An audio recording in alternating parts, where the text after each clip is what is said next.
You know, having a relationship with God was never supposed to be complicated. Jesus Christ said having a relationship with God is like being a child. The good news is that God doesn't need us to have all the answers about Him. God just needs us to give Him our best yes. God just needs us to say yes to Him and have a conversation with Him that can begin right now. That's what God invited us to do all the way back at our baptism while we were little children.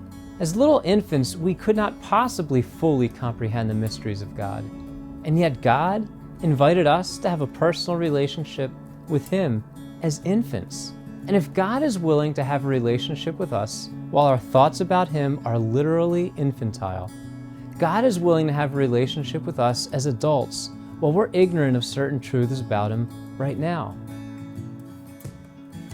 I think sometimes we get so caught up in thinking that we have to have all the right answers about God to have a right relationship with God, when the truth is that we just have to choose to welcome a right relationship with God, which is a gift that comes not from our own works or our own intellectual achievements in our search for God.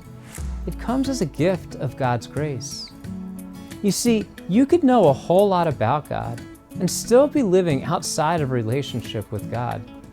St. James said that the demons certainly knew a lot about God, and yet at the same time, the demons didn't have a personal relationship with God. They kept the God that they knew to exist outside their lives. You see, the reality is that knowing about God isn't enough. Knowing about God isn't a relationship with God. A relationship with God is a relationship with God.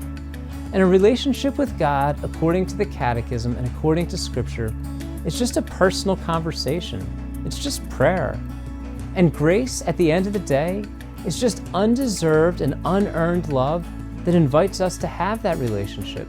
You see, you never needed to have all the answers to have a personal relationship with God. You just have to choose a personal relationship with God. And the funny thing is that if you do, you'll eventually discover some more of the answers.